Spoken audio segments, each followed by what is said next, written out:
The April morning of 1941 was especially warm.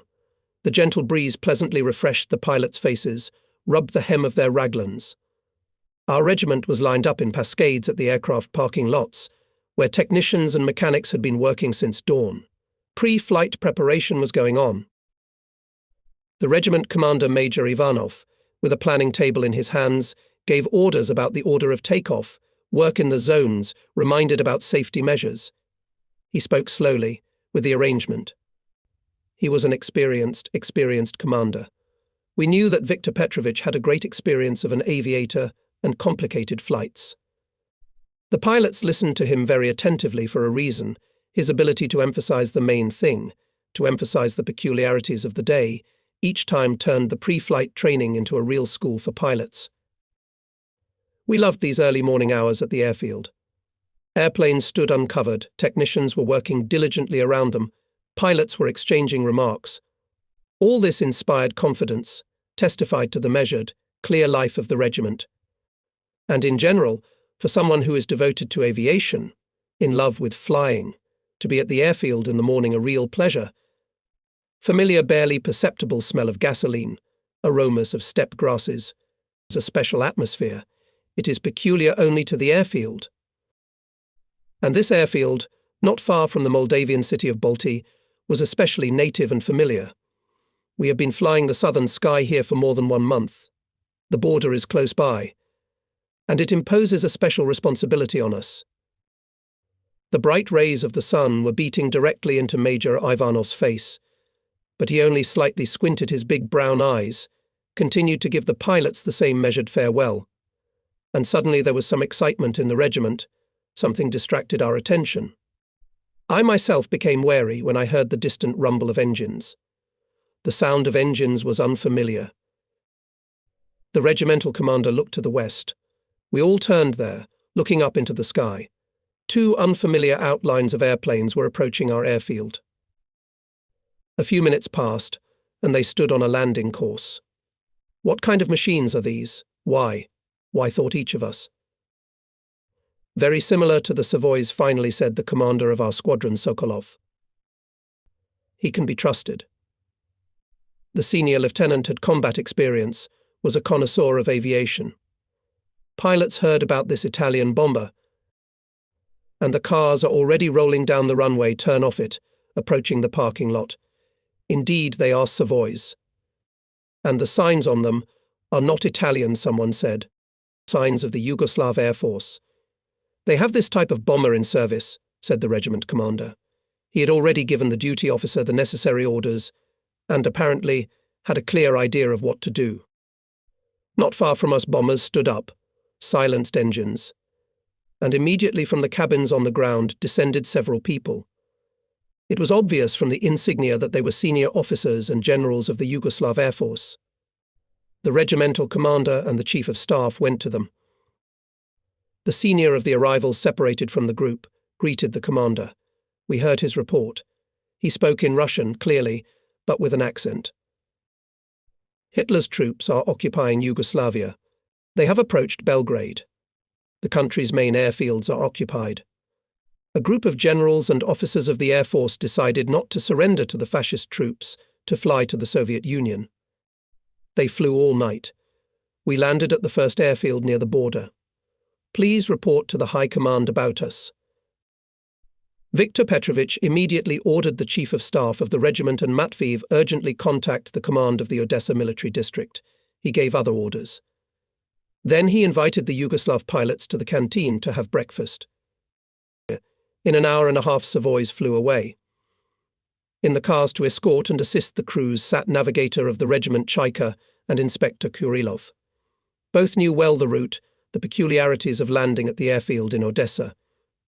All that day the pilots of the regiment discussed this important event. It once again forced all of us to somehow reassess the international situation. Almost all bourgeois Europe was already under the boot of Hitler's soldier. Poland was drowned in blood. Far away in the Balkans, Yugoslavia had been invaded. The war stood at our borders. The next day the pilots gathered in the classroom. After class, the conversation returned to the most important issue at the time. We are about to receive new equipment. Will we have to fight on Aishachi? Our commander shook his head thoughtfully. Admittedly, we were all worried about it. I-16 is a good fighter, but its age has passed. It is already obsolete. And even more so I-15 Seagull. That night I, like my comrades, could not sleep for a long time. My thoughts were chasing sleep. I wanted to think over everything, to weigh everything. I realized that some formidable events were looming. Was I, as a fighter pilot, ready for them? Was I ready to fight with a strong and cunning air enemy with a versatile combat experience? Involuntarily I had to look back, to remember how the service was going, to note what was done and what should be urgently made up for. Our fighter aviation regiment was formed relatively recently. In the unit were mostly young pilots, Komsomol members. It was necessary to prepare full-fledged air fighters from them in a short time. There were intensive flights to practice piloting techniques, training air battles, target shooting, ground training. We were looking forward to the appearance of new high-speed fighters superior to the airplanes of Hitler's Germany. We young pilots had already heard about such machines when we met with the test pilot Stepan Suprun, with whom I had a long-standing friendship. I remember him telling me how the I-185 fighter of Nikolai Nikolaevich Polikarpov's design was being tested. Its speed reached 680 kilometers per hour. It was armed with 2 or 3 guns. It was a dream airplane. In one of the test flights on this fighter crashed the idol of our aviation, Valery Chakalov. There were influential people who cut the finalization of the I-185, although in speed and armament it had no equal in the world fighter. The pilot's dream was buried in the wreckage of the crashed machine. But even mastering the obsolete material part, we were looking for ways to more fully utilize its combat capabilities, to improve piloting techniques and the quality of combat firing. The situation forced us to think and search. I remember well the aerial firing on the cone. They were deplorable for me. The first time there were only 2 holes, the second time 3. And this out of 60 cartridges loaded in the wing machine gun. 12 hits were required for an excellent rating, and 7 for good. When inspecting the cone dropped by the tugboat after the second firing, the squadron commander, after counting the holes, looked at me reproachfully. With such results in aerial firing cannot fight. You'll only irrigate the air. A pilot who can't hit an air target is not a fighter, but a target for the enemy. It was frustrating and embarrassing. I had to study the theory of aerial firing, make schemes of maneuver and aiming, necessary calculations. On the 3rd shooting I achieved such a result, which I did not expect myself. There were 29 holes in the cone. The first success inspired me and made me prepare even better for the shooting. Soon I confidently drove into the cone up to 40 bullets out of 60, and then became a sniper of aerial shooting. I learned to shoot, but he realized that it was not enough to win the battle. As you know, aerial combat is a combination of maneuver and fire to destroy the enemy or repel his attacks. To master the maneuver in combat, this is the task that was set before each pilot, if he seriously prepared himself for future tests. We carefully watched the piloting of the regiment commander Viktor Petrovich Ivanov and our squadron commander Anatoly Sokolov. There was something to learn from them. In the air they acted energetically, bravely. The pilots of the regiment said among themselves they fly like gods. Their aerobatics was exciting as a complex circus performance of talented aerial gymnasts under the dome of the circus. Major Ivanov was a master of piloting an airplane. We knew that he had participated in group aerobatics at aviation festivals in Moscow. Senior Lieutenant Anatoly Sokolov proved his skill and heroism on Khalkhin Gol in battles with Japanese pilots. He was awarded the Order of the Red Banner. Squadron Commander Sokolov was pleased with my successes, but he already in those days saw further than us. Untrained pilots did not let us be deceived by what we had achieved. His advice came in handy in battles with the Nazis. He used to say to me, "You pilot confidently and competently, but the figures should be performed more vigorously with overloads. Pilot so that your eyes get dark. You're physically strong, you do sports. Train your body for increased overload now, in peacetime. In a real battle, you will be able to maneuver away from the enemy with vigorous maneuvering. even being in the crosshairs. Create a high overload on the maneuver, which cannot withstand the enemy. You will achieve victory. I, as well as other pilots, listened to him attentively, followed his advice. We knew that his combat experience came to him in difficult battles. Burned in the air, burned face and hands, said that Anatoly Sokolov, our commander, experienced many things, including the bitterness of failure. He, as they say, did not throw words in vain. His remarks and instructions were businesslike, brief and specific. All this allowed me to quickly master energetic complex aerobatics on the airplane. And not only me. In those years, both I and my comrades were busy searching for ways that would lead to victory in aerial combat. A lot of reading. In one of the books, I paid attention to the description of human reaction. The author said that the phenomenon seen, transmitted to the brain, undergoes transformation for a response. It takes 1/4 of a second. I transferred that to the pilot, calculated how much time the pilot spends on rudder actions and how much time it takes for the airplane to change position. It came out to more than a second. At a flight speed of more than 500 kilometers per hour, 1 second is equal to 140 meters. I decided that it can be used in combat to take into account when conducting maneuvers. The peculiarity of piloting by pilots in training battles also gave me a good idea. In aviation school and in combat units, pilots are taught to fly in a circle and conduct a training battle with the execution of left turns. Gradually, it becomes a habit of many fighters. Pilots performed right turns worse and avoided them in training combat. Taking into account the psychological habit to left turns, I began to train myself to perform a sharp maneuver to the right side. This had a positive effect. Soon the training fights began to end, as a rule, with a victory. Vigorous piloting of the airplane with high overloads required strengthening of physical training. More time began to devote to athletics, skiing. But the most favorite were gymnastics on equipment, the Rhine wheel and trampoline. The regimental commanders noticed this interest, this passion. I was appointed a non-staff chief of physical training of the unit. All thoughts at that time were directed to training myself as an air fighter. However, not everyone approved of my methodology. This in some cases led to conflict situations. But it is not for nothing they say that Siberians are stubborn people. In spite of everything, I firmly stuck to my line. In the fall of the 40s, a group of pilots were sent to a training course for squadron commanders. I was among them. At the course, we were taught the method of planning, theoretical training, taught piloting techniques. In theoretical issues, we got a lot of useful things. The flight training was worse. Exercises, flights around the circle and into the zone for simple aerobatics were performed on Chaika airplanes. By their tactical and technical data, they were worse than the I-16. They flew without desire. Such training obviously did not correspond to my aspirations to pilot vigorously, to achieve something new in every flight. The head of the course was pedantic, demanded from us calm, correct piloting. He followed the strict implementation of programs and instructions, some provisions of which were clearly outdated. He did not take into account the character and training of the cadets and tried to fit all of them to the standard of an average pilot.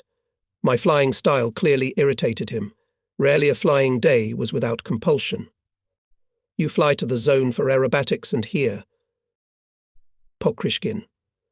Do you want to break the airplane or kill yourself? Comrade Chief. But you have to squeeze everything out of the equipment. How many times have I told you don't make a circus in the zone? You're an irredeemable man. I'm suspending you from flying today. Go. At the parking lot, my fellow students met me with sneers. Well, Sasha? Have you flown today? Did you scare the course director again? He's afraid I'll ruin the Seagull. And I really wanted to break off its top wing and make a monoplane out of a biplane. Maybe it'll fly faster. A combat biplane fighter in the 1940s was already a rarity. Propulsions for dashing turns on takeoff, for deep roll on glide at landing, for going to the gym for gymnastics during self-training weakened the interest to study. With joy he accepted the end of the course. And here I am again in my native regiment. I report on the completion of training to the regiment commander Viktor Petrovich Ivanov. Well, what did you learn at the course? With a smile asks my father. I look into his kind, understanding eyes and frankly answer. We learned the methods, but we learned how to fly. And what was there to learn on? Seagull is like an old horse. No matter how much you push it, it will not run faster. Pilots among themselves call it a heavier-than-air machine. Well, it's in vain. At Khalkhin Gol it showed itself well, parried Ivanov. Although we all knew his love for the I-16. When was that, Comrade Commander? Now we need high-speed fighters. There will be high-speed fighters. Today you have a rest. Get settled with your lodgings. Tomorrow we'll start training for the transition to MiG-3. Time is of the essence. Standing next to Ivanov, Regimental Commissar Grigory Efimovich Chupakov detained me. The commander and I decided whether to appoint you, Alexander Ivanovich, deputy commander of the squadron, or only the commander of the link. The chief of the course complained about you. Any decision you make is law for me. I'll try to justify my trust with honor. Right. And what should I say to the head of the course about your violations? With a sly asked Chupakov. Answer him that now the main order of the party, everyone to prepare themselves for the defense of our homeland. A fighter cannot fly quietly, yes, Pologonichku, if he wants to fulfill a sacred duty to the fatherland. You must fly boldly and vigorously, so bequeathed to us Chakalov, so teaches us and the regiment commander. Well, you're not boring. You, Viktor Petrovich, are to blame for everything. How do you like it? Everything will be all right. When he becomes a boss, he will experience for himself how to educate his subordinates. Ivanov smiled. We were very pleased with the message that soon we will begin retraining on the MiG-3. In a cheerful mood, we went to settle in the hostel, the former school of the State Farm. The main time of the regiment personnel in May and June of the 41st year was spent at the Mayaki Field airfield. I have long remembered this flying field, overgrown with clover. To the right and left along the runway were fields of corn. Around them were the airplane parking lots. Every day, including Sundays, there was the hum of engines over the airfield. Only sometimes there was silence due to the arrival of the division commander, General Osipenko, who was characterized by great strictness. Having landed on a liaison plane, he often cancelled flights for any reason and ordered to do formation training. True, it happened not so often. Finally came MiGs. The first to be retrained on the new technique was the management staff. I was in this group, appointed after the course as deputy commander of Sokolov's squadron. The pilots were taken out on UT-4 personally by the regiment commander. His excellent piloting technique and high methodical skills allowed us to quickly master the landing of the airplane at high speed and vigorous aerobatics in the zone. Viktor Petrovich had a great experience in this business. In his time he taught flying on I-16 pilots of Republican Spain, who later became famous in air battles with German and Italian aviation. Having mastered the machine, I soon began to train the flying personnel of our squadron on UT-4 to fly in circles and in the zone. Anatoly Sokolov took charge of the flights and instructed the pilots between sorties. After landing, as a rule, he jumped on the wing of the airplane and, blown by the airstream from the propeller, ducked down to the pilot sitting in the cockpit, made remarks, pointed out errors in flight. Oh, and this with the engine running. In those days there were no radio stations on our fighters, and the commander could give advice only on the ground. It was painful to see with what overload Sokolov acted on flights. The southern sun scorched his face and hands, burned in the fire of an airplane on Khalkhin Gol. The burned skin became fiery red. All of us in those days worked with a huge load.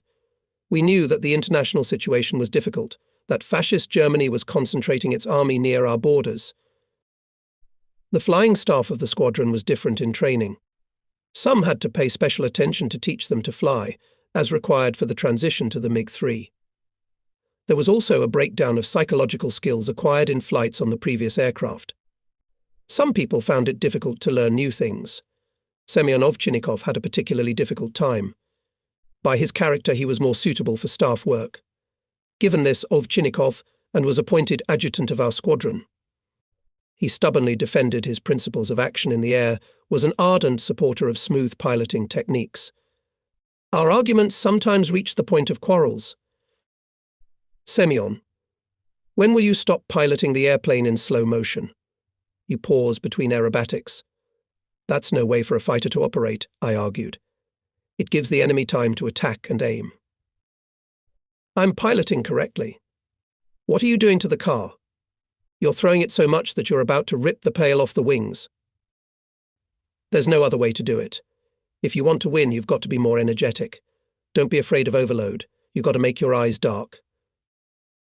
You know what? You fly your way, and I'll fly the way I'm supposed to. Change your mind, or you'll be shot down in the first air battle. It was difficult to prove to Ovchinnikov that the formation of a fighter, the formation of his qualities professional, moral, volitional goes now, in the course of flights, in the days of training. In mid-May, the first 3 MiG-3 came from the factory. Everyone liked the airplane with its swift and formidable forms. With great desire, I began to master it, and later to retrain the link assigned to me. Soon we successfully completed flights around the circle, made several sorties to the zone. At the end of May, I was called Ivanov. Pokrishkin, you have already mastered with your squadron MiG-3. Boxes with airplanes for the entire regiment arrived at the airfield in Balti. The technical staff started assembling them. It's urgent to fly the MiGs here in Myaki. I think that the unit will successfully cope with this task. Thank you for your trust, Comrade Commander. We'll fulfill the task. We'll transfer you to Balti by TB3. Take into account that a concrete strip is being built at the airfield. The ground is dug up. There are a lot of people and transport. I'll allow only you to fly over the assembled airplanes. Is that clear? Yes, Comrade Commander. Start in the morning to fulfill it. Time is of the essence. During this period in the squadron there were changes. Anatoly Sokolov was leaving for training, and his replacement, after graduation, arrived Captain Fedor Vasilievich Atrashkevich. He had not flown the MiG-3 yet. He had to command the unit and retrain himself. Early in the morning, seated in the cockpit, gunner's heavy bomber TB3 flew to Balti. Speed is low, and I carefully observed the terrain, marked the characteristic landmarks for the ferry MiG-3. A familiar landmark appeared in the distance. It was a gasoline depot on a hillock near the airfield.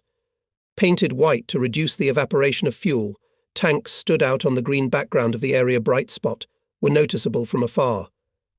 Apparently the workers of the aviation rear, showing care about fuel, did not think of the need to hide the tanks underground or camouflage them. We repeatedly said at the meetings that in case of a strike on the airfield, all the fuel reserves would blow up. Here comes Balti. The plane is landing. We should be happy. But the whole group looked indignantly at the dozens of airplane crates standing in the southern part of the airfield. What is this? The most difficult situation at the western borders. And someone ordered to the front-line airfield, near the border, to concentrate the combat equipment of the entire regiment. One enemy raid on the airfield, and all the MiGs would go up in flames. What is this carelessness? 1-hour link should help to diffuse this powder cellar. With such thoughts and approached the work site. A little calmed that the technical staff under the guidance of the chief engineer of the regiment Sholokovich, understanding the situation, worked on the assembly without sparing any effort. Several machines had already been assembled and tested on the ground. Without wasting a minute, took the first fighter on a flight. It went well. Soon on 3 MiGs at extremely low altitude went to Myaki.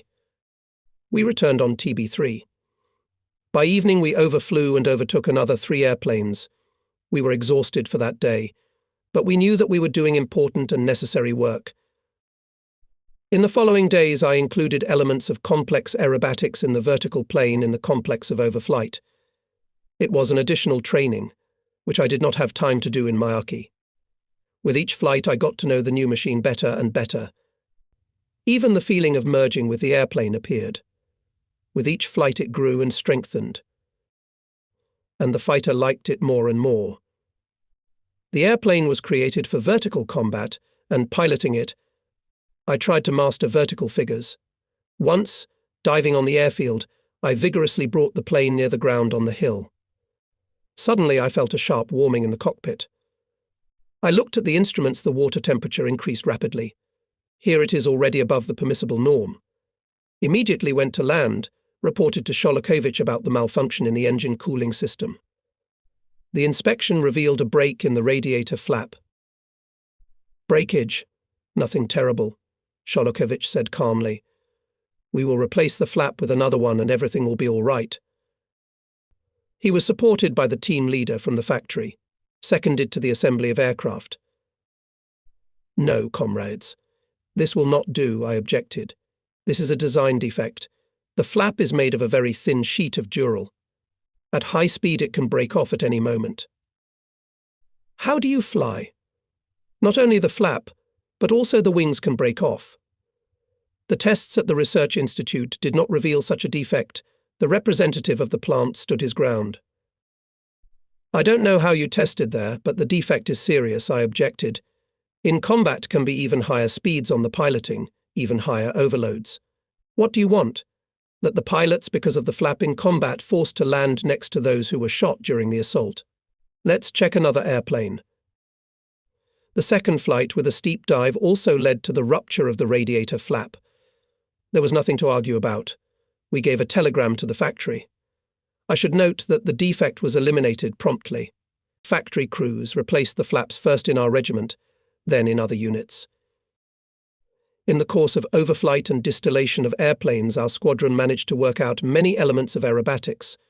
All pilots had a sense of cohesion with the MiG-3 in flight, ready to conduct air battles on it. One thing bothered me: the armament on this machine was still weak. Unfortunately, in combat we would have to compensate for this shortcoming by accurate firing from a short distance. We always flew to Miyake at extremely low altitude, at a strafing flight, over the very tops of trees or a few meters above the crops. Such flights required from the pilot great self-control, exceptional attention and clear movements of the airplane control rudders. In the course of them, a psychological readiness to fly the fighter close to the ground was formed. And the flight itself was exciting. You could really feel the speed. I considered shaving flight as a serious preparation of a pilot for real combat operations. Escape from anti-aircraft fire, for example, when flying at low altitude. Closer to the ground, and anti-aircraft gunners will not be able to fire, will not have time to turn around. And local objects, including their own equipment, will interfere with them. The second half of June brought new worries. Our squadron was preparing to relocate to Balti. There we had to go on combat duty and continue retraining on new equipment. Valentin Fidjichev's squadron flew to the flying ground near the border in the area of Pilitsa Station. He was assigned the task of intercepting Nazi aerial scouts. I was entrusted with my link to overtake the last 3 MiGs. We were preparing to fulfill this task when I was told that the regiment commander called me. Ivanov looked angry. Are you indulging yourself in shaving flights? Do you want to break your neck? Stop it immediately. Yes, comrade commander. I forgive this liberty only in connection with the successful ferrying of airplanes. Bandits. Tomorrow you'll fly here on the last 3 MiG-3s. From here you'll drive them to Kirovograd, to the squadron commander's courses. On the way you'll land in Grigoriopol. There you will be joined by a couple more airplanes. After breakfast, on Tuesday, June 17th, we flew by TB3 to Balti. The airfield here is more spacious. The squadron hadn't arrived yet. Empty airplane crates had already been sent to the aircraft factory. Having taken a car, I and my wingman Leonid Dyachenko and Pyotr Dobnia jumped up to our apartments in the city. Knocking, I entered the hallway. The owner of the house where we rented a room with Kostya Mironov met me politely. That surprised me. Why should it be? He had never spoken to us before, greeting us only with a nod of the head. Now he asked about my health, about Kostya. I could sense that something was bothering him. And indeed, he moved on to a hot topic of late the possible war with Nazi Germany. Did you see a German airplane flying over the city this morning? No, I did not, I answered, going to go out to the car. You listen to me. This week Germany will attack the Soviet Union. Hitler's armies are standing at the border. What will happen to us? Where will we old men go? All hope is in you. If the Red Army doesn't defeat Hitler, he will destroy us Jews. Don't believe it, I tried to calm the old man. Rumours. Believe me, it's all true. My sons live in Bucharest. They told me that on Sunday the war will start. What should I tell him? He's convinced the rumours are true. With the excuse that we had to leave, we left for the airfield. But the old man's message never left my mind. Having driven the last 3 planes to Myaki, I informed the regiment commander about the conversation with the owner of the house. Everything can be, Ivanov said thoughtfully. One way or another, but we will have to fight, and soon. Too bad that we did not have time to fully retrain. We got the MiGs too late. Go and get ready for the ferry. By morning the weather had turned bad. Clouds were touching the tops of trees with their rags. By the middle of the day the weather improved a little, and I, having learned that in Grigoriopol the height of clouds was already up to 200 meters, turned to Ivanov. Comrade Commander, permit to take off. The link is prepared for flights at extremely low altitudes, and now the cloud cover is more than 100 meters. It will be difficult to land in Grigoriopol. There is a lower edge of 200 meters. This does not scare us. In Balti, when testing MiGs, we practiced a new method of calculating the landing, simpler and easier. What new method is that? For MiG-3, with its high landing speed and high mileage, it is easier to calculate the landing by planning at medium engine speed. Planing with the throttle off, as was done on the old airplanes, makes the calculation very difficult. Inventors. I do this landing myself sometimes. It's safer to do it in a confined area if the pilot is injured or the airplane is damaged. Well, if you've practiced this landing, take off. Our trio was in the air in an hour. We set a course for Grigoriopol airfield. Only in the air I realized what a heavy responsibility I had taken on. We had to fly at extremely low altitude. The overhanging cloud, especially in the second half of the way, pressed us more and more to the ground. Its hanging fringe sometimes completely covered the terrain. In the gaps there were glimpses of woods and forest strips, wheat fields. I anxiously cast a glance in the direction of the wingmen. But Leonid Dyachenko and Pyotr Dovnia kept in line confidently. If not for their art, we would have had to return. Closer to Grigoriopol the clouds lifted, and we finally saw rows of tents on the airfield, standing airplanes. But we were not allowed to fly further. The commander of the local unit did not want to hear about continuing the route. He gave the command to stay here until the end of the week. What unpleasant days those were. Bad weather and rain-soaked tent were annoying. The delay of the flight was worrying. Only one thing brightened the gloomy mood. There were many familiar pilots in the regiment, participants of the Soviet-Finnish War. Listening to their stories about battles with British planes, involuntarily distracted from worries, perceiving all the useful things that friends told. Only on Saturday over the airfield there were gaps in the clouds. The chief of staff of the regiment, whom we met during breakfast in the dining room, warned that the flight was scheduled for Monday morning. Smiling, he wished us a good rest for a couple more days. Comrade Major, from idleness will soon howl, making a suffering face, entered into the conversation Dyachenko. Give the car to go to the city. Well, not to howl, we'll give you a car, promised the Major. However, be aware the city commandant is very strict. The driver of the car knew this small town well. He advised us to go to a restaurant on the bank of the Dniester. Careful Leonid Dyachenko quickly arranged for a table to be set up on the veranda.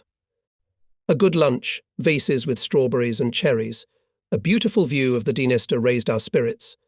I was glad that in a day we would return home to Balti. Dyachenko was especially cheerful. Before going to bed, he told us his plan for tomorrow.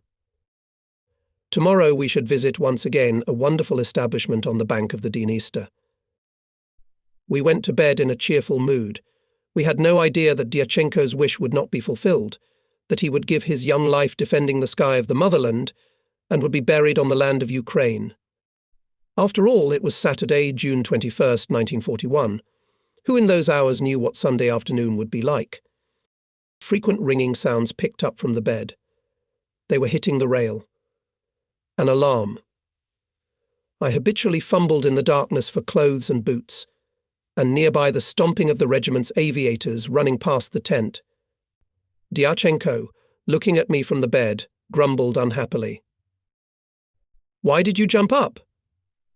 At home you are tired of drill alarms, and here they don't let you sleep. What do we have to do with the affairs of this regiment?" "Stop talking. Hurry up and get dressed. Catch up with us. We went to the CP, I warned my comrade. Indeed, lately training alarms have been announced often, and it somehow dulled the wariness.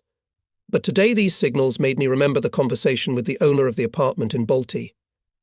I quickly ran to the regiment's control center, located on the border of the airfield. Here a large group of pilots. They received instructions from the chief of staff of the regiment, and the rumble of engines was growing over the airfield. There was no doubt there is a dispersal of aircraft. You could feel the tension in everything. It was immediately transmitted to me. Squeezing in to the chief of staff, asked, "What happened? Combat or training? War. There's already fighting on the border. There may be a strike on the airfield." War. That word alone made me dumbfounded for a few seconds. Then I began to think feverishly what we should do. Keep chasing airplanes or return to our regiment? The last events flashed quickly in my mind. What about Balti? How are things going there?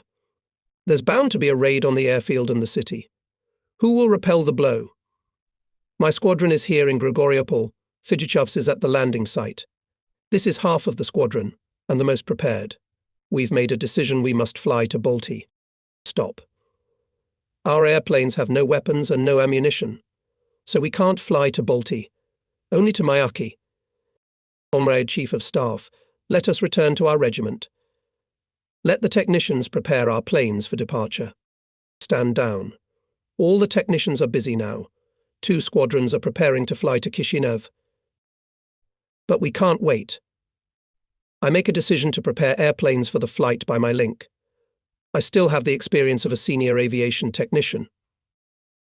Dovbyanya, Dyachenko, quickly to the planes, we'll fly to Myaki. And we ran to the parking lot, to our MiGs. And from the airfield already began to take off in links of I-16s and MiG-3s. They were taking a course to the west. Soon, behind the Dniester, luminous traces drew the gloomy sky. There was a rumble of bomb bursts. The ground beneath our feet shook. Well done, neighbours. They managed to intercept the enemy planes, did not let them hit the airfield. A group of bombers, attacked by fighters, turned to the left. Trapezoidal wings characteristic of the U-88 became visible. The bomber formation began to break up and 2 burning airplanes fell out of it. Rapidly falling torches, they crashed into the ground west of the Dniester. We stood amazed. That's how it is. War, I thought, having seen a real air battle for the first time. Soon our troika approached the Myaki airfield. The parking lots were empty, all the planes were scattered on the edges of cornfields and camouflaged. After landing and I approached the corn. The wingmen stopped nearby and turned off their engines. I had to intervene. You're all lined up like a parade, aren't you? Have you forgotten? This is a war. Get out of the way now. A regimental engineer approached our planes. I immediately addressed him. I ask you to shoot the weapons of our planes and prepare the MiGs for departure. Shoot the weapons on my plane at 100 meters. This is not according to the instructions, calmly objected Sholokovich. It is supposed to be at 200 meters.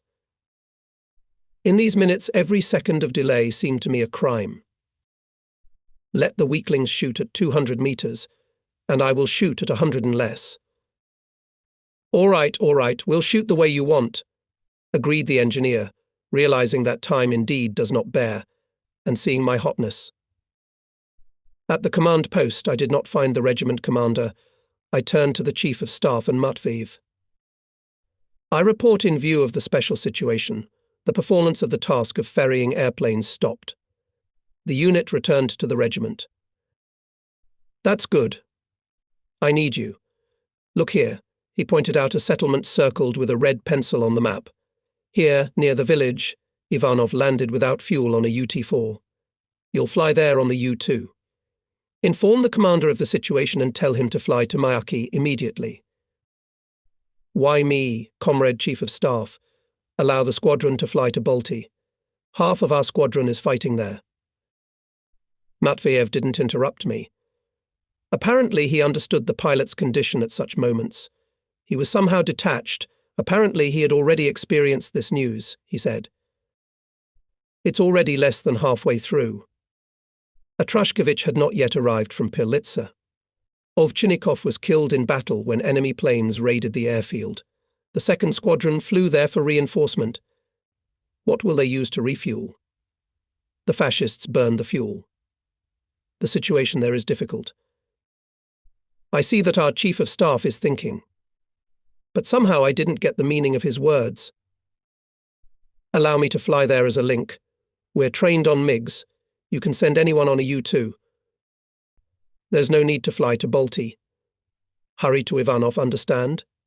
Execute the order. His voice was firm. Having familiarized myself with the situation with the Deputy Chief of Staff, upset by everything I had learned, I went to the U-2. It was hard to believe that in those very first hours of the war, such events had taken place. I found the regiment commander quickly. After landing, I briefly reported to him about the tragedy at the airfield of Balti. After listening to the report, Ivanov stood silently for some time, staring into the distance. Then, having given me instructions and advice on further actions, he flew to the regiment. I was left alone, cursing the last run of MiGs, which torn away from the squadron. Only now I clearly visualized the events at the airfield in Balti, which the staff officer reported before departure. How ridiculous everything turned out. On the first day of the war, our squadron was missing 2 units, and the most trained ones at that. Who was to blame for this? Bad weather prevented our group to finish the transportation of equipment to Kirovograd and return to their unit. However, on Saturday we could have accomplished this task if we had shown perseverance in Grigoriopol Regiment. It turns out that we should blame ourselves for losing our sense of alertness in a threatening environment. Valentin Fidjichov's unit, based near the town of Ungeni, was on combat duty on the eve of the war and had the goal of intercepting border violators. On Thursday, Hitler's scout went deep into our territory. The platoon shelled him. This caused the anger of the division commander. On Saturday, the regiment commander V, Ivanov and squadron commander F. Atrashkevich were sent to Pylitsa to restore order in Fidjichev's link by order of General Osipenko. In addition, in Kishinev was summoned wing commander Selevastov. So it turned out that when the war broke out, the regiment had no commander, many squadron and wing commanders, the units were scattered. The absence of 2 squadrons and F.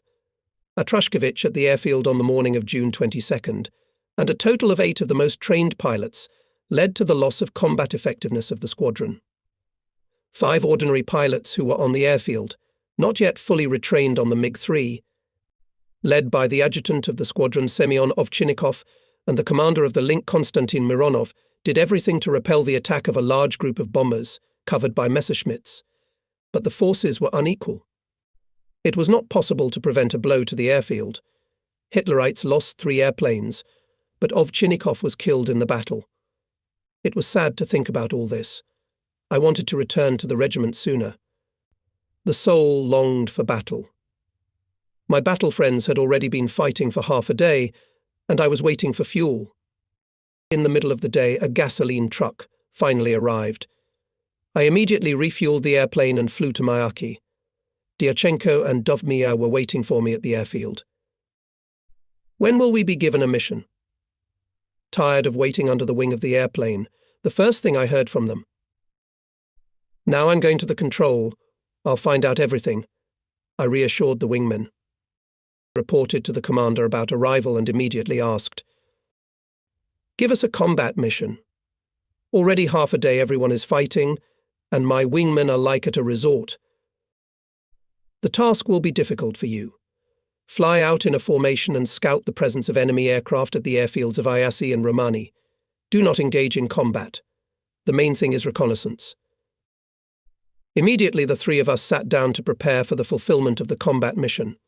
We plotted the flight route on maps, talked about actions when meeting with enemy fighters. We took off. The group approached the airfield of Yassi at extremely low altitude. They made a slide and went into a turn around the airfield. The airfield is empty. It's clear they are afraid to sit here. The border is close, but there were plenty of anti-aircraft guns. They were hitting from all sides. We dropped sharply and at low altitude went along the highway to the west. The midday sun was to our left and so the road was well visible. Small columns and individual vehicles were moving along it. At our appearance, enemy soldiers jumped out of their bodies and threw themselves into ditches. We wanted to hit them with machine guns, but remembering Ivanov's instruction, we restrained ourselves. I decided to mislead the enemy about the direction of further flight. The wing took a course to the west, crossed the Suret River, and came to Romani from the west. They found the airfield quickly. The airplanes were clearly visible on the green background of the airfield. The accumulation is large, as at an air show. More than 200 airplanes of different types. Some were refueling. We had to visually memorize the parking places and the number of bombers, fighters, scouts. And it is impossible to circle over the airfield. Around us, flakes of explosions, glowing traces of small-caliber anti-aircraft guns. We must leave immediately, or there will be no one to report the results of reconnaissance. Again, we switched to a soaring flight. After landing, we quickly drew a plan of the airfield, the location of airplanes and anti-aircraft facilities. As they say, God has not offended me visual memory, but the wingman supplemented the data. Ivanov thanked for the excellent reconnaissance. Comrade Commander, we must immediately hit this exhibition with the entire regiment. That's where they were flying from to bomb our airfield in Balti. We should burn them while the airplanes are on the ground, I suggested to Viktor Petrovich. Don't be so hot. We can't make such a decision without the division's consent. They'll soap our necks for arbitrariness. Go to the parking lot and wait for orders. The sun was already sloping toward the horizon, and the command to fly to Romanov was not received. Dyachenko did not cease to resent. Well, why did we, as dumbfounded, ran amidst anti-aircraft fire? What good that mapped the airfield with airplanes? Don't whine. And so nauseating, I interrupted Dyachenko. Time still allows. Maybe we'll take off. At this time from the control room was a phone call to be in readiness number 1. Rejoiced, quickly climbed into the cockpit. Minutes passed, no rocket for departure. The telephonist came running and reported that 3 enemy bombers were flying in the direction of our airfield. Everyone to be ready to repel the attack. The order was transmitted from the control room. Well, we did not hit them in Romani. Now they will hit our airfield. I was angry at such disorderliness and slowness.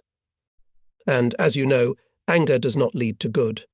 Airplane technician Vakhnenko, looking carefully into the sky, shouted, "Comrade Commander, they're flying." I looked in the direction where he was pointing with his hand. I saw a group of bombers in the distance. With the first contact, I started the engine and drove out of the parking lot. The engines on the other planes started. Knowing that takeoff is made on command from the SCP from different directions, I decided to take off before everyone else. But why are there no rockets for departure on the alert? Excruciating seconds, and suddenly over the control room soared 3 red lights. Immediately took off and rushed to the bombers. Here they are not far away. Airplanes painted in black, green and yellow spots. The design is completely unfamiliar. I turned a little towards the bombers, and the low evening sun blinded me. It did not allow me to look more closely during these short seconds of rapprochement type of machines. I decided that the enemy was about to bomb the airfield. I throw my plane in a sharp turn. I go to the tail of the leftmost and from 50 meters open fire, but had time to give only a short cue as my plane from the jet attacked spontaneously makes a barrel. The bomber, turning to the left, went down. That's enough, I thought. Turned my plane to the right flank of the group, making a slide to attack from above. And then I was dazed on the wings of the stars. What have I done? I attacked my own airplane. I'm flying next to the group and I don't know what to do next. When I saw the MiGs that took off later than me rushing towards the group, I threw the airplane in front of them. I wiggle my wings, put myself under their sights, not allowing anyone to shoot. Soon our pilots understood the situation and went to the airfield. I was the only one flying next to the group and could not decide what to do. Shame and disgrace burned my heart. A stray thought of making a turn into the ground. I was deterred from this action by the appearance of other bombers in the air, in the column of which was attached and the group I attacked. So that's it. Everyone is going to Romani. That's my justification to block the airfield, and not to let the fighters take off. Above the airfield, under heavy anti-aircraft fire, my fighter circled for 15 minutes. I was ready to attack the enemy planes.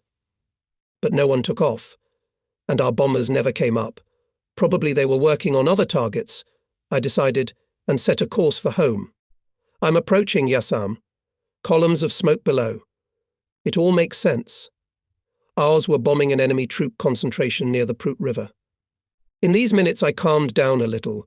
I realized that I had only one way out to justify my deed in further battles. In Myaki, trying not to be seen by the pilots, I went to the command post. I appeared before Ivanov. I'm standing there, keeping silent. The commander looks at me, and there is anger and pain in his eyes. Well, hero, you've distinguished yourself. How did you manage to shoot down your Su-2? Don't ask me. I'm sick to my stomach. I went in against the sun and didn't see the stars on the camouflage colouring. I wanted to hit the ground after that. What are you doing? Are you out of your mind? Is it your fault? Don't rush off before you know who's in front of you. The group was already near the airfield. I thought they were Germans, so I decided to attack faster, not to let them drop their bombs. Anyway, like an angry dog off the chain. All right, calm down. In another time, the prosecutor would have asked you other questions. The plane that was hit was forced down. It's a pity that the navigator was wounded. The technique will be restored. Several pilots of the regiment listened attentively to this conversation. Comrade Commander, why didn't they show our new planes? According to rumours, there is still a bomber P-2, similar to the Mi-110. At least they sent albums with photos of our planes. Otherwise we'll beat our own, so that strangers will be afraid. Voices were heard. All have spoken out. Ivanov couldn't stand it. Regiment command will take your requests into account. He was going to say something else, but involuntarily listened. Over the airfield appeared MiGs. We realized that a group arrived from the airfield of Balti. The pilots landed from the start. One of the fighters with a stopped engine did not reach the runway. It landed on a cornfield. The pilot managed to retract the landing gear in time. As it turned out later, the engine of Alexei Ovsyankin's airplane stalled due to complete exhaustion of fuel. But he was not confused and coped with a difficult landing. We focused all our attention on the arrived pilots. Everyone wanted to see those who had already fought with the enemy today. They were heroes for us. Atrashkevich, who brought the group, reported to the regiment commander on the events of the first combat day. Before dawn came the signal of combat alarm. There were only 7 pilots of the 1st Squadron on the airfield. They quickly dispersed and camouflaged aircraft, including those requiring repair. In this situation, the commander of the link Mironov showed high organizational qualities. And at dawn on the airfield came to the Scout Henschel 126. To intercept it instantly went up Mironov's unit. The pilots acted skillfully. They shot down the scout. Returning to the airfield, they met a large group of bombers west of Balti. U-88 were covered by Messerschmitts. 4 of our pilots had already fought with them. They fought bravely. But the ratio in numbers was clearly in favor of the enemy.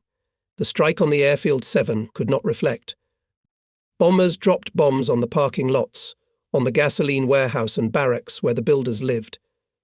Young, poorly trained builders ran scattering from the airfield. Many fell under the bombs. Ovchinnikov was killed when repulsing the raid, said Atrashkevich, and on the ground were killed senior technician Kamayev and motorist Vakhtyrov. The gasoline depot was blown up, and the airfield was left almost without fuel, and a new group of enemy bombers was already coming to the airfield and the city. Pilot Surov went up to meet it. His plane was running out of fuel. And yet he shot down the U-88. But then the engine stopped. On planning, he was attacked by a pair of Mi-109s and set on fire. That's how this brave fighter died. Motor transport was given to evacuate women and children. Their sending to Odessa was organized by the commissar of the regiment. Atrashkevich finished his story. It is impossible to leave them in Balti. Everything is clear. At dinner, we will summarize the results of the first combat day. In the dining room, I asked Atrashkevich why Mironov had not arrived. Why didn't he arrive? He flew out with the group. Apparently, he ran out of fuel and sat down somewhere on a forced landing. Look for him, he asked me. Valentin Fidjichov came up, grinned.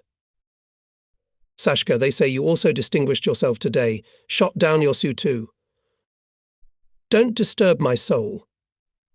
Better tell me what happened in Pirlitz. There's nothing much to tell.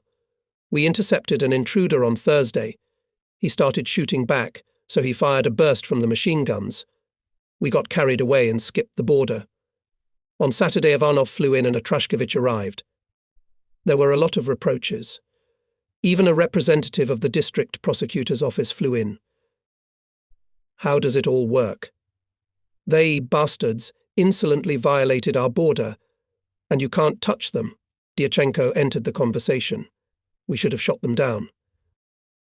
I myself regret that I did not destroy, but only pierced this scout, and this morning they covered us with artillery fire, and we barely managed to fly out of there under the bursting shells.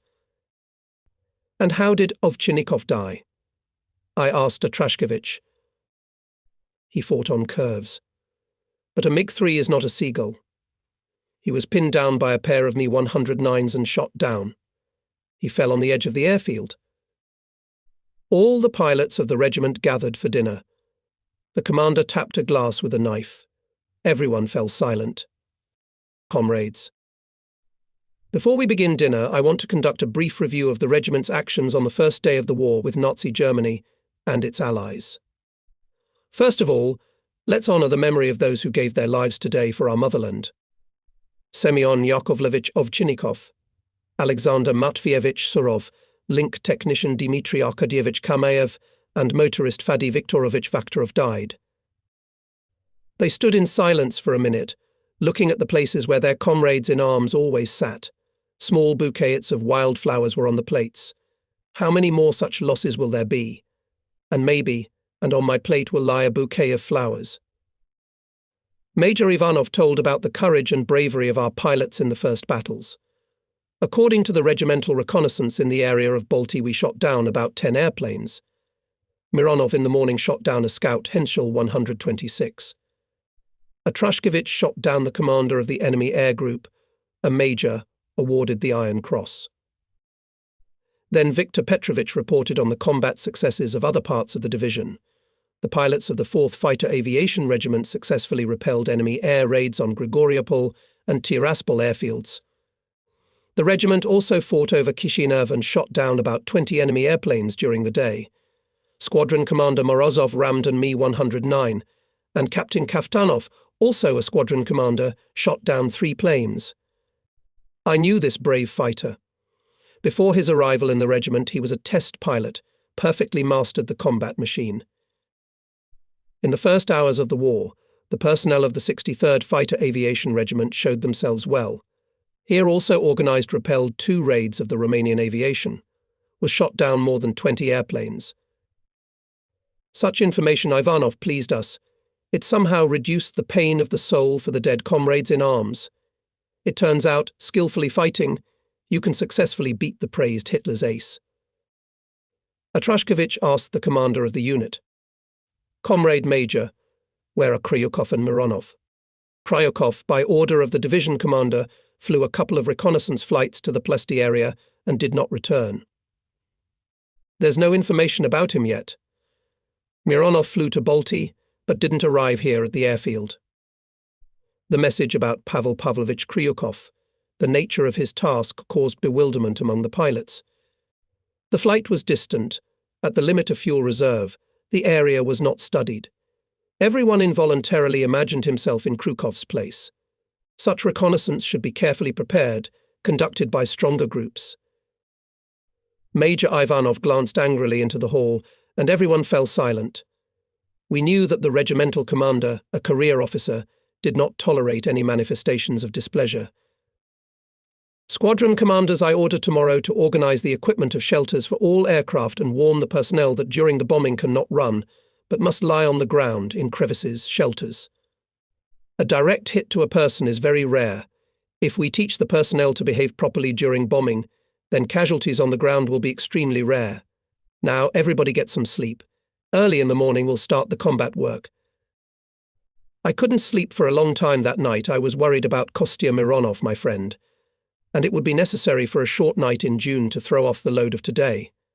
My thoughts about the Su-2, as well as my attempt to block the airfield in Romani alone, prevented me from sleeping. I realized more and more that by taking on such a task, I was getting cocky. I could not do it alone. Luckily for me, there were no Messerschmitts in the air, otherwise I could have died beautifully in front of the enemy pilots and technicians. Early morning.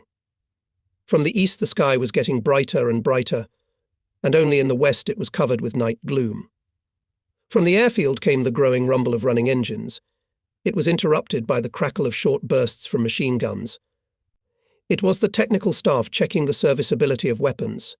Firing of weapons from today was ordered to be carried out from the parking lots, and not in a shooting gallery, as it was established in the days of peace. The pilots stood in squadrons around their commanders. They watched the tracks, drawing from different directions the dark horizon. All were silent, occasionally looking in the direction of the command post of the regiment. They involuntarily thought about the results of yesterday, about what the day to come is preparing for us. The family pilots were worried about the fate of their relatives who remained in Balti. A short sleep did not bring rest. Drowsiness overcame them. The silence was broken by Dyachenko. I want to sleep, at least a couple of hours. How can it be a rest, just 4 hours? That's what I wanted. Yesterday, almost all day long, you lay under the wing of the airplane, and today you want to repeat your feat. Is your uncle going to fight for you? You'll live till winter, then you'll get some sleep, responded Fidjichov. But you didn't do much yesterday either, retorted Dyachenko. He wanted to say something else, but held back. Ivanov and Matveev came out of the command center. Something long they conjured up. Pilots with clipboards and pencils in their hands prepared to listen to instructions. Ivanov looked at everyone carefully. The front line within the actions of our regiment is unchanged and runs along the Prut River. Our task for today, to strike at troop concentrations and enemy columns in Romania, the reflection of enemy air raids in the regiment's operating area, as well as, said the commander, reconnaissance, and prevent the breakthrough of enemy aircraft deep into Ukraine. In squadrons, Ivanov ordered to keep one link in readiness to reflect a possible raid on our airfield. Specific combat missions, he warned, will be set later. And now to the airplanes. Quickly loaded into the backs of cars, all parted. Having heard the technician Ivan Vakhnenko about the readiness of the aircraft, I began to wait for the order to carry out the combat task. I felt bad this morning. Every now and then in my mind the picture of Su-2 attack came up. I was tormented by the unknown about Kostya Mironov. I was deeply worried about his fate. We had long ago formed a true friendship. 3 bachelors, me, Mironov and Pankratov, lived in the same apartment in Kirovograd and then in Balti for almost 2 years. We spent our free time together. Where is Kostya now? What about him? These questions did not give rest. We brought breakfast to the airplanes, but I had no time to eat. A passenger car arrived. Semenov and I were ordered to arrive at the command post. Ivanov was waiting for us there. Your task, Pokrishkin, scout the presence of crossings on the Prut River from Husha to Lipkany, showed the regiment commander on the map. Pay special attention to the area of Undyani and Stefanesti. Fly in pairs. Semyonov will take the lead. Do not engage in combat, the main thing reconnaissance. Comrade Commander. I have permanent wingmen Dyachenko and Dovbyania. We've flown together. Permission to fly with Dyachenko. You'll fly with Semyonov. He's already had a baptism of fire yesterday. You see, there's a bullet mark on his cheek. He shot down one Mi-109. He's already got some combat experience, albeit a little. What do you mean? Distrust for yesterday's mishap with the Su-2 or reinforcement of the pair by a pilot who had been shot at? After yesterday's offence, I should not have insisted on my own. Our pair approached the Prut from the side of the morning sun. The river, stretching in a white strip from north to south, was clearly visible. It was time to make a turn along the eastern bank, from the sunny side. I examined the river surface. Were there any pontoon bridges? I see that German fighters are barreling west of us, 3 at our height, and 2 above, apart. By rocking the airplane from wing to wing, I warned Semyonov about the enemy. He understood my signal. Unwillingly we go, without changing course, towards Messerschmitts, ready to fight, although there are 5 of them, and we are only 2. I was so looking forward to this fight with the enemy that I didn't think about anything but it. We're getting closer. I remembered Ivanov's firm warning. Do not engage in battle. The main thing is reconnaissance. The commander's order is stronger than the thirst for battle. We turned to the north, along the Prut. But Messers had already detected us and rushed after us. I look back. Enemy fighters are getting closer. We have to fight, or they will shoot us down like partridges. I act like in a drill, quickly, but without fuss. I reduce the pitch of the propeller, give the throttle sector of the engine on the forced mode of operation. With a vigorous turn, I rush towards the enemy. Semyonov is next to me, and we go into a frontal attack.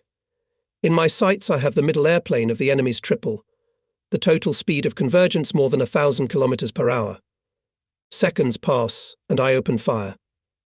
The oncoming trails are pulling towards us. Almost crashing into the Mi-109, I skip close over it and vigorously move my plane into a vertical slide. At the top point, I dump the MiG on the right wing and look to my right for the 3 Messerschmitts that skipped under us.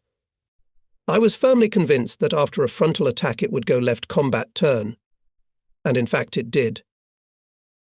There they are, below and ahead of me. The German pilot's habit of left combat turns was confirmed. Immediately, without wasting a second, I catch in the sight of the leading trio of Messers. Just had time to aim, as to the right of the wing of my airplane the trace is carried away. The upper pair of Mi-109 came up, it and attacked me. The situation is not in our favour. I make another dash upwards, dark in the eyes from overload. At the top of the hill my vision is quickly restored. Confident that the pair of Mi-109s chasing me could not create such an overload, and is somewhere ahead and below, I turn the plane around the vertical axis and see Messers, where I expected. Now it is necessary to attack, but at that time I caught a glimpse of Semyonov's plane. He is below me by 400 meters. What's wrong with it? Why white flakes of smoke behind the tail? He's being attacked by a trio of Messers, shot down and now will light up, flashed a thought, and, stopping the pursuit of the pair, I turn my plane into a vertical dive on the trio of Mi-109. I enter the attack. We have to shoot down the lead, I decided. I skip past the wingman. Because of the high speed and slippage of the airplane at the conclusion of the dive, I was below the Mi-109. I'm making a slide.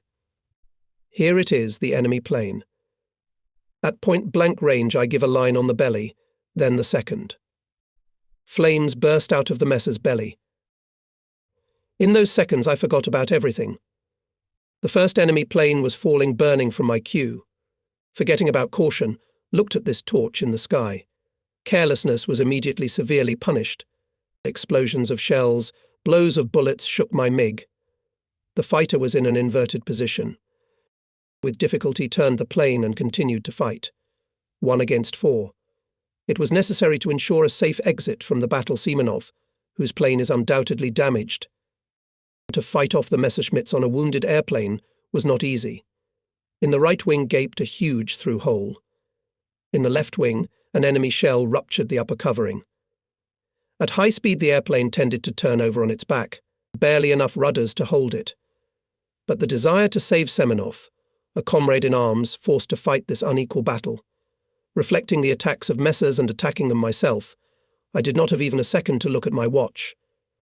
However, common sense suggested Semyonov is already safe, and we must leave before they shoot him down.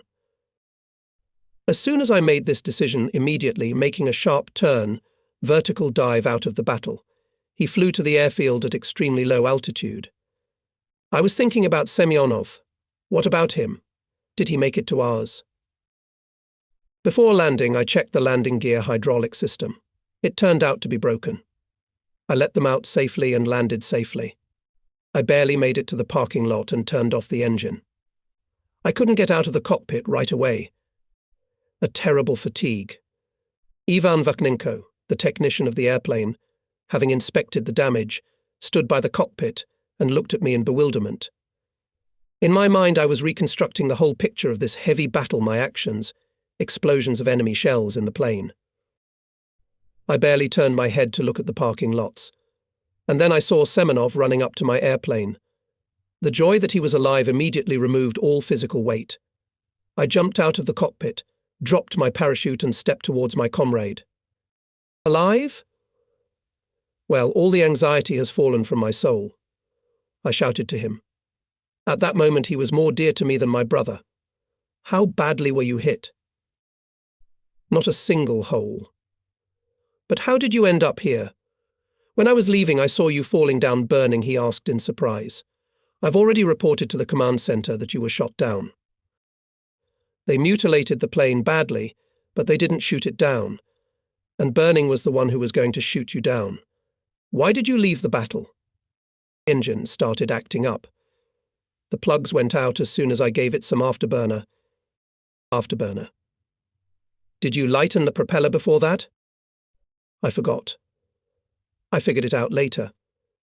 I wanted to come to your rescue, but when I saw you falling down burning, I turned back home. All right, I'm going to report to the CP. I was walking and thinking. Semyonov is a brave guy, but he was undertrained in the operation of the MiG, not knowing how to use the engine afterburner. Having heard the report, Ivanov said with a smile, Well, took my soul away. Congratulations on the first shot down, Messerschmitt. It turns out you can beat them. Only next time don't put the tail of the airplane in the enemy's crosshairs, but we have to reconnoiter.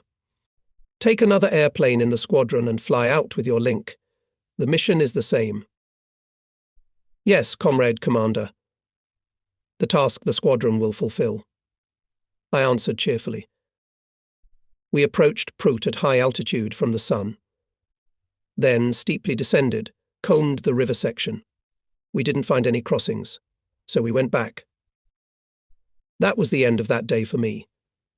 In the evening I again mentally presented the whole dynamics of the battle with 5 Messerschmitts.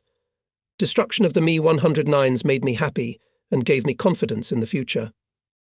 However, in my mind all the time, like a worm, sharpened doubt about the correctness of actions. On the one hand, the victory over the Messerschmitt, on the other hand, heavy damage to my plane. The attack, of course, was risky, but justified. During it, 2 Me-109s were behind my airplane, on the right and left.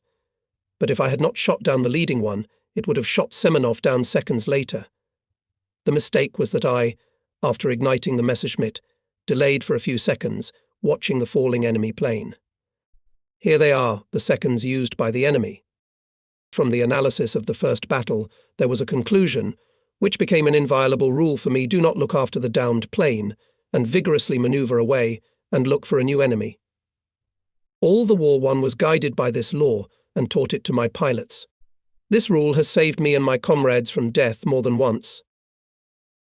And the morning began with a call to the command post. Ivanov put before me an unexpected task. Fly with your unit to Pilitsa. Attack the German paratroopers on the airfield there. Take off immediately. In Pirlitz, we carefully inspected the airfield from above, but we found only 3 parachutes lying around. They must have been left by German pilots who landed from a downed bomber. We realized that it was one of those panic messages about the landing, which often came to the division from the locals. But you can't go home with unspent ammunition. I decided to go to the airfield of Iasi and storm it. We took a new course. North of the city, I found a couple of Messerschmitts going below our group. I let them pass under me and immediately spiked. I aimed at the leading me 109. Our strike was lightning fast and accurate. With the first turn I shot the messer. The wingman turned in the western direction and started to run away. I was going to catch up, but looking in the direction of my partners, I saw that they were twisting loops. I looked closer. I saw that they were chasing each other with big overloads. I stopped the pursuit and rushed to help the wingman. There was no enemy near them. By rocking my airplane from wing to wing, I hardly adjusted them and took a course to Miyake. After landing, I immediately approached the pilots and asked, "Explain what happened. Why were you spinning like crazy?" Yes, Dovbia lined up in the tail of my plane, and I did not see, I thought it was a messer, and spun loops guiltily justified Dyachenko. Why did you tail Dyachenko's plane and chased him?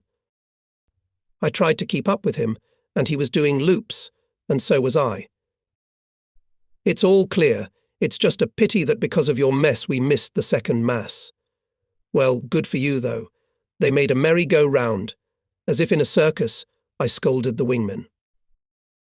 That time he did not scold the young pilots, realizing that having seen the enemy fighters for the first time, they could not make sense of the air situation. Each saw an attacking Messerschmitt. It was good that they did not shoot at each other. In the first battle, many pilots make mistakes. Deep down I realized that such lessons will make them more cold-blooded, will make them more cautious in future battles. I returned to this day many times mentally, analyzed it. Even before the war, from the experience of air battles with Japanese pilots in Mongolia, with the Nazis in the skies of Spain, we knew young people are lost in the first battle. And yet apparently did not do everything to make the first meeting with the enemy was more or less successful. Speaking in modern terms, did not model the character of the pilot, the manner of his behavior in real combat, and probably for nothing. Of course, real combat reveals a lot. But it is necessary to cognize oneself, to prepare for the decisive battle long before it. Apparently, there was not enough. To fulfill the inviolable army rule to teach what is necessary in war. It seems that not enough attention was paid to the formation of true fighter qualities, coolness and prudence, boldness and reasonable assessment of the situation, savvy and initiative. Parade, fear of even reasonable risk in peaceful training, often shambolic view of future combat, hindered the forging of these qualities. The excessive self-confidence in the success of each battle, each flight on the principle since it is us, we will win, also hindered. This led willingly or unwillingly to underestimation of the enemy, which is always dangerous. High moral and political qualities of a fighter must necessarily be supported by solid military technical skills, the ability to master themselves and equipment, knowledge of the enemy. Let me return to the events of that period. German and Romanian commanders concentrated in the city of Iasi and its areas a large number of troops and military equipment. From here they were preparing a strike on Moldavia through Ungaini to Chisinau and Tiraspol. Air scouts of our and Kishinev regiments revealed this strong grouping of the enemy. Dyachenko and I have just returned from reconnaissance. In Iasi the enemy behaved calmly, not expecting an airstrike. And now our bombers, 9x9, go to the target. My pair, having refueled with fuel, also took a course to Iasi. There all our squadron, headed by a Trashkevich, accompanied the bombers. At the approach to the city I saw the clouds of smoke rising to the sky and fiery flames below. A huge bonfire of enemy equipment. Barraging in the sky, carefully searching, ready for the possible appearance of Messerschmitts. Below us, among the smoke, continued to drop bombs 9SB. Around them there were hundreds of bursts of anti-aircraft shells. We could clearly see these seemingly harmless white flakes. Suddenly one of the bombers burst into flames and went down. He fell into the midst of smoke and fire. Anger at Hitler's anti-aircraft gunners swept over me.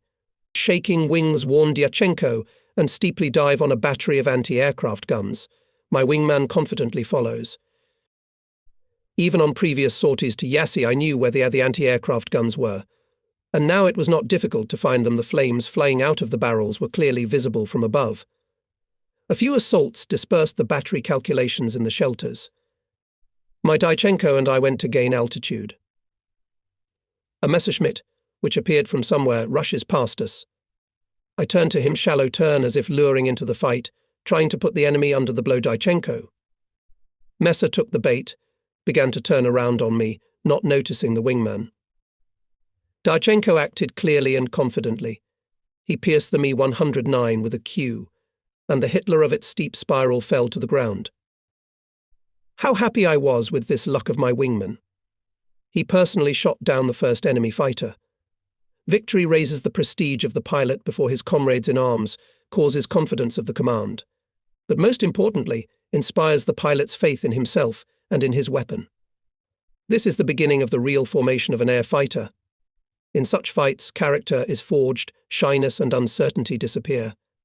Even outwardly, a pilot who has personal victories looks different. He is bolder to judge six combat, he has his own views, his favourite techniques and forms of manoeuvre, and that's right. At the airfield I inspected my airplane, there were no holes, but the cheerful mood spoiled the report. Vakhnenko. Comrade Commander, you will not have to fly until evening.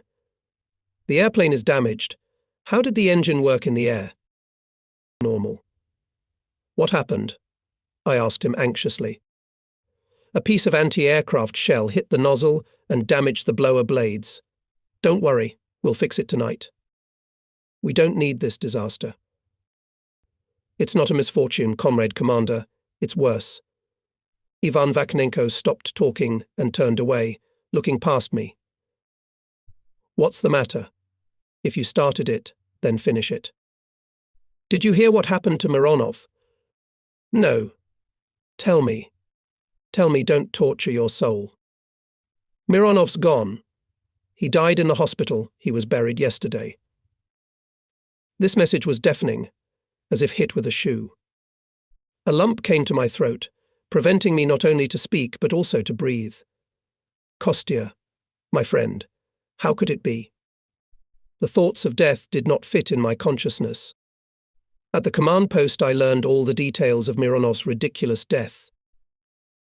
One of the experienced pilots strongly advised his subordinates to cut off the tether straps in the cockpit, as they, allegedly, restrain movements, interfere with circumspection in combat. Kostya's frivolous attitude to the advice of the experienced pilot ended badly. In the evening we flew to Myaki. The airplane ran out of fuel. Kostya decided to land forcibly with released landing gear. The airplane hit a ditch and went down. Mironov was thrown out of the cockpit, and in the fall he broke his spine. He saved the airplane, but died. It was a heavy loss for me. Kostya and I were like brothers-in-law. We had everything together. Of course I had more life and aviation experience, and my friend always listened to my advice. Unfortunately, at the beginning of the war, there was no good comrade around to warn me against making a mistake. The image of this wonderful comrade, brave pilot, has remained with me forever. In the evening, Pavel Pavlovich Kryukov and his wingman returned to the regiment. Let me remind you that on the first day of the war they flew on reconnaissance to the Plosti area. As the pilots expected, they did not have enough fuel for the return trip, and they were forced to land, barely having flown over the border with Romania. Of course, everyone was happy that Pal Palik and his battle comrade, whom we had already considered dead, returned to the unit.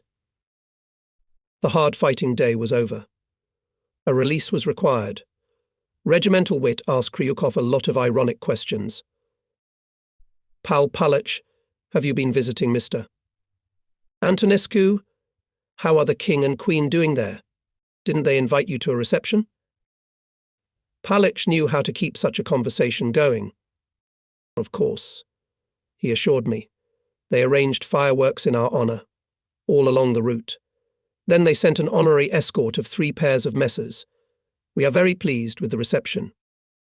And then he went back to his normal tone. We've been through a lot. We could barely get over the border, and then our infantry made us happy. Everyone was wondering if we were German spies. Until I gave him a good scolding, everyone was looking. Jokes against Kryukov ended only with the arrival of the regiment commander, and the mood changed at once. Major Ivanov's message about the received schedule of actions for the next few days alerted all of us. The division command set the task to curb the actions of enemy aircraft from the airfield Romani by striking it in separate links in accordance with the schedule. From dawn to midday raids on the airfield every 2 hours should be carried out by units of the Kishinev Regiment, and in the afternoon Everyone was quiet. Everyone was thinking about the upcoming task. I mentally imagined the situation at Romana Airfield, with which I was already familiar during reconnaissance flights, dozens of anti-aircraft batteries guns, Oerlikon machine guns. I remembered the caps of bursting shells of large-caliber anti-aircraft artillery, the traces of cues. They're in my memory, but it's not the first time we've acted on such objects. The main thing is that the enemy, according to the schedule of our sorties, in 3 or 4 raids, will figure out the plan. Our triplets will be met by barrage enemy fighters, well-organized anti-aircraft fire. You cannot consider the enemy a fool. Apparently, when making this decision, the division headquarters had no idea what the Romani airfield was and how it was covered by anti-aircraft fire. Probably they proceeded from our anti-aircraft resources. At that time, unfortunately, there was not a single anti-aircraft machine gun on our airfield. Everyone who will have to fly to the Romani, there is something to think about, to reflect on how to solve this combat task.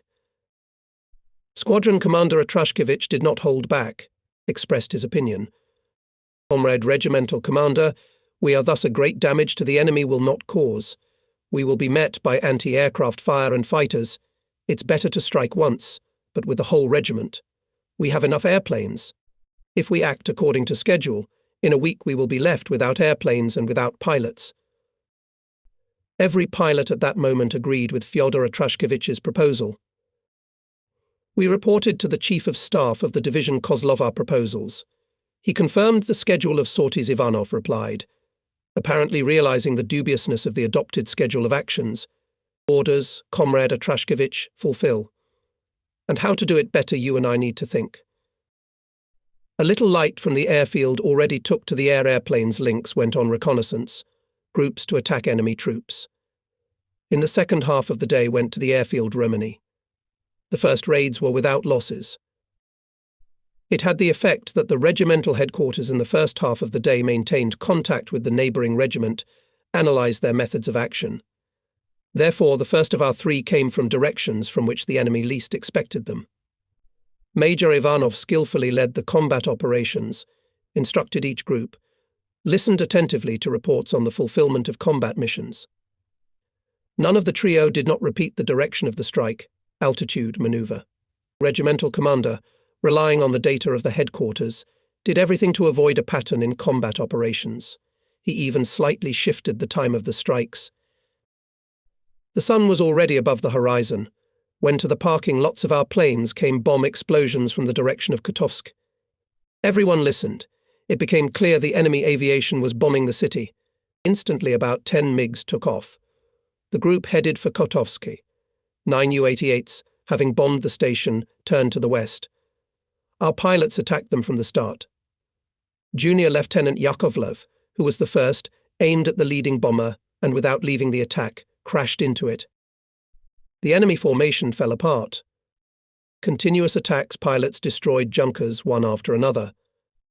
The last of the 9 was shot down over the Prut River. Only then the group returned to the airfield. It was a great victory. I landed with difficulty. The only bullet that hit the plane punctured the oil tank, but still there was enough oil.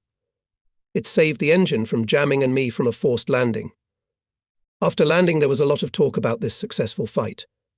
Soon we learned the details of the death of the brave pilot Nikolai Yakovlev.